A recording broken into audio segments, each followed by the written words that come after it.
संतां के कारज, आप खलोया संतां के कारज। हर कम करावन आया राम। संत के दुखी को डान लागे।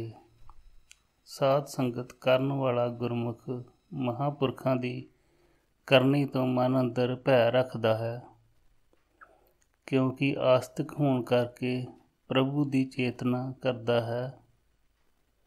उस नूं साध संगत विच बैठ के महापुरखां दी शरण च आके उन्हां दे प्रमाण होए बचनां नूं परमात्मा पक्षों प्रतੱਖ मिलदे देखे हुंदे हन। महापुरखां का बोलना होवे किते परथाए, ओए अमृत भरे भरपूर है उन्हां तिल न तमाए।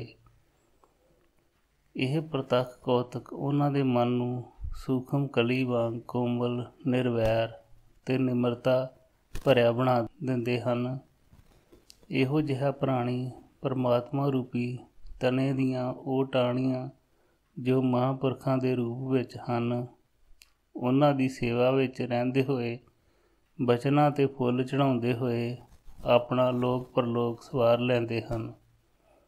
पर इस दे उल्ट नास्तिक प्राणी जो निता प्रति कुदरत दे करिश्मे देख के भी परमात्मा दी होंद नूं नहीं ਮੰਨਦੇ, जिस नूं परमेश्वर नाल प्यार नहीं, ਉਹ महापुरखां दी संगत तों मनमुख ਹੁੰਦਾ है।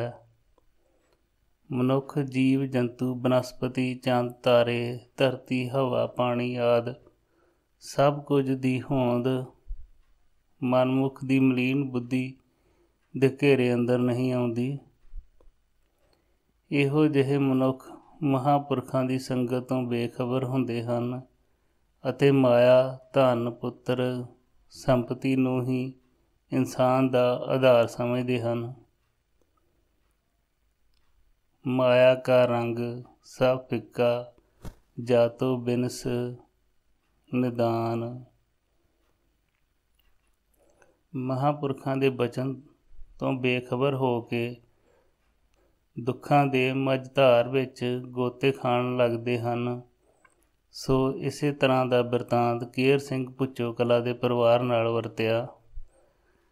बाबा जी महाराज अपनी कुटिया विच आराम करन तो बाद शाम नूं जदों बाहर आए तां की देखदे हन कि सामने अग मच रही है।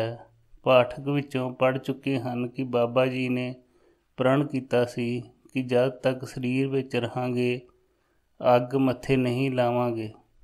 महाराज ने सेवक नूं हुक्म कीता कि देखो वो अग बल रही है, उस नूं पानी नाल बुझा के आओ। सेवक सत बचन कह के एक घड़ा लै के अग बुझाउण लई चल पिया। जदों नेड़े पहुंचा तां देखिया कि एक सिवा जल रहा है। उसने हुक्म अनुसार पानी लिया के अग बुझाउणी शुरू कर दित्ती। कई घड़े पानी दे पा के अग बुझा दित्ती। रात लंघ गई। अगली सवेर होण ते केर सिंह दे बजुर्ग सिवा देखण आए तां यह देख के हैरान रह गए कि सिवा किसी ने बुझा दिता है। उसे शाम नूं होर लकड़ां पा के सिवा दोबारा जला दिता ਅਤੇ 2 आदमी उस दी निगरानी लई सिवे कोल बैठ गए। रात होण ते बाबा जी कुटिया तो बाहर आए तां अग देख के फिर सेवक नूं हुक्म कीता, अग फिर बल रही है, इस नूं बुझा के आओ। हुक्म अनुसार सेवक घड़ा लैके अग बुझाउण लई तुर पिया। पानी दा घड़ा लैके जदों अगे गया तां निगरानी वाले बंदियां ने रोकिया। सेवक ने बाबा जी दा इलाही हुक्म सुना दिता।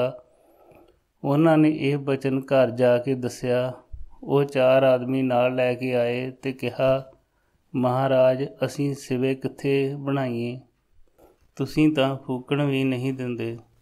हर भगतां कर राखे अपने दीनी नाम वडाई, जिन जिन करी अवज्ञा जन की ते तैं दिए रुड़ाई।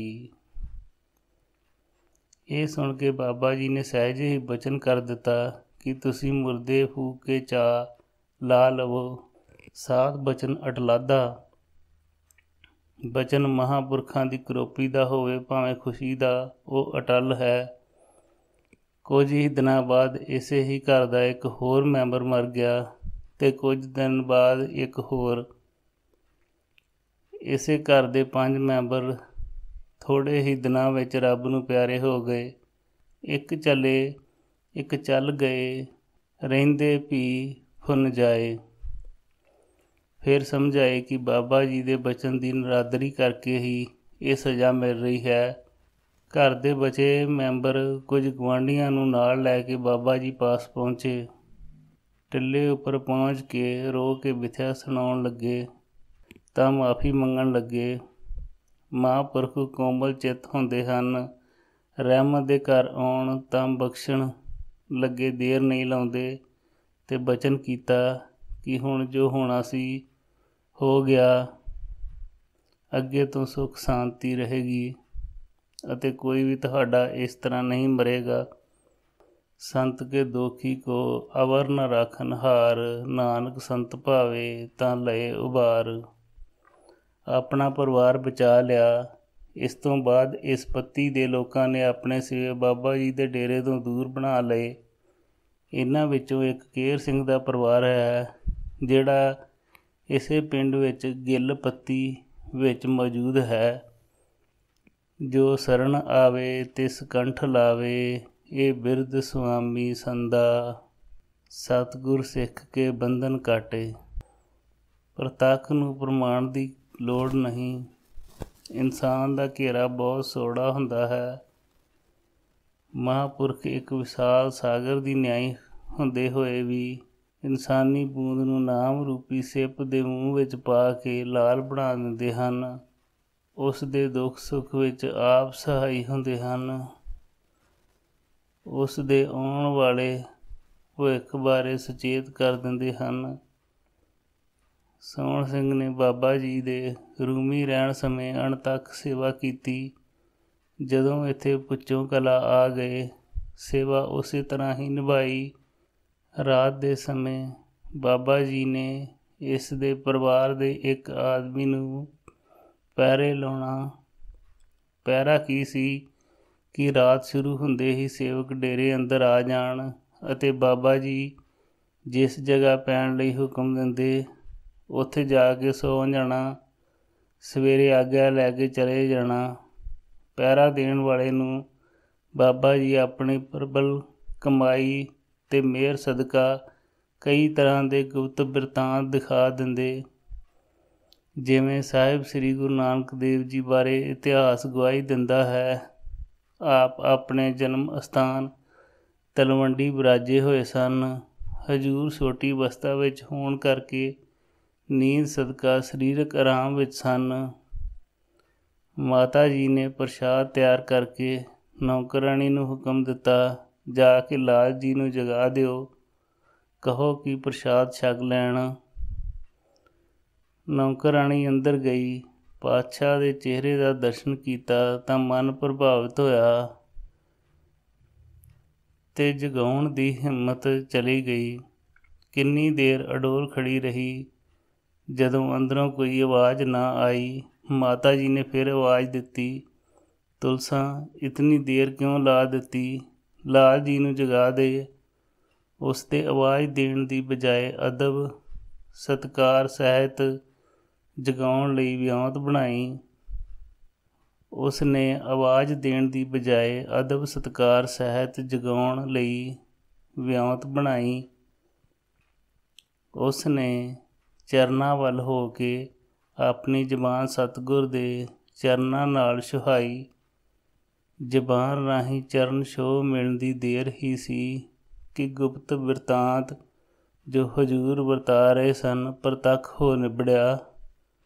ਸਭ ਮਨ ਦੇ ਭੁਲੇਖੇ ਅਤੇ ਪਰਦੇ ਦੂਰ ਹੋ ਗਏ। ਪ੍ਰਤੱਖ ਦ੍ਰਿਸ਼ਟਾਂਤ ਸਾਹਮਣੇ ਦਿਖਾਈ ਦੇ ਰਿਹਾ ਹੈ ਕਿ ਗੁਰੂ ਨਾਨਕ ਪਾਤਸ਼ਾਹ ਇੱਕ ਸਿੱਖ ਦੀ ਅਰਦਾਸ ਪ੍ਰਵਾਨ ਕਰਕੇ ਉਸ ਦੀ ਆਸ਼ਾ ਪੂਰੀ ਕਰ ਰਹੇ ਹਨ। ਇਹ ਦੇਖ ਕੇ ਤੁਲਸਾ ਮੁੜ ਆਈ। ਮਾਤਾ ਜੀ ਨੂੰ ਕਹਿਣ ਲੱਗੀ, ਮਾਤਾ ਜੀ, ਲਾਲ ਜੀ ਤਾਂ ਇੱਕ ਸਿੱਖ ਦਾ ਜਹਾਜ਼ ਪਾਰ ਲਾ ਰਹੇ ਹਨ। ਮੇਰਾ ਉਹਨਾਂ ਨੂੰ ਜਗਾਉਣ ਨੂੰ ਦਿਲ ਨਹੀਂ ਕੀਤਾ। ਮਾਂ ਤ੍ਰਿਪਤਾ ਗੁੱਸੇ ਵਿੱਚ ਆ ਕੇ ਖੜ੍ਹੇ ਹੋ ਗਏ ਤੇ ਆਪ ਸਤਿਗੁਰਾਂ ਨੂੰ ਉਠਾ ਕੇ ਚੌਂਕੇ ਉੱਪਰ ਲੈ ਆਏ। ਆਪ ਪ੍ਰਸ਼ਾਦ ਛਕ ਰਹੇ ਸਨ ਤਾਂ ਮਾਂ ਨੇ ਨੌਕਰਾਣੀ ਤੋਂ ਸੁਣੀ ਹੋਈ ਗੱਲ ਦਾ ਜ਼ਿਕਰ ਛੇੜਿਆ। ਮਾਂ ਮਨ ਭਰ ਕੇ ਬੋਲੀ, ਬੇਟਾ, ਸਾਨੂੰ ਸ਼ਰੀਕਾਂ ਤਾਂ ਤਾਨੇ ਮਿਹਣੇ ਮਾਰਨੇ ਹਨ, ਘਰ ਦੇ ਨੌਕਰ ਵੀ ਮਸਕਰੀਆਂ ਕਰਦੇ ਹਨ। ਸਤਿਗੁਰਾਂ ਇਹ ਕਹਿ ਟਾਲ ਮਟੋਲ ਕਰ ਦਿੱਤੀ, ਮਾਂ ਇਹ ਨੌਕਰਾਣੀ ਝੱਲੀ ਹੈ, ਜਗਤ ਨੂੰ ਪਾਲਣਹਾਰ। ਰਸੋਈ ਵਿੱਚੋਂ ਬਾਹਰ ਆਏ। ਅੱਗੇ ਬੀਬੀ ਨਾਨਕੀ ਜੀ ਖੜ੍ਹੇ ਸਨ। ਭੈਣ ਨੇ ਬੇਨਤੀ ਕੀਤੀ, ਵੀਰਾ, ਇਹ ਨੌਕਰਾਣੀ ਤੋਂ ਕੀ ਭੁੱਲ ਹੋਈ ਜੋ ਇਹ ਬਾਕੀ ਦੀ ਜ਼ਿੰਦਗੀ ਤੁਹਾਡੇ ਬਚਨਾਂ ਅਨੁਸਾਰ ਝੱਲੀ ਰਹੇਗੀ। ਸਤਿਗੁਰਾਂ ਬਚਨ ਕੀਤਾ, ਨਹੀਂ ਬੇਬੇ, ਇਹ ਦੁਨੀਆ ਵੱਲੋਂ ਹੀ ਝੱਲੀ ਹੋਵੇਗੀ, ਪਰ ਜੋ ਕੁਝ ਇਸ ਨੇ ਪ੍ਰਾਪਤ ਕੀਤਾ ਹੈ ਉਸ ਨੂੰ ਆਪਣੇ ਆਪ ਵਿੱਚ ਸਮਾ ਕੇ ਰੱਖੇਗੀ।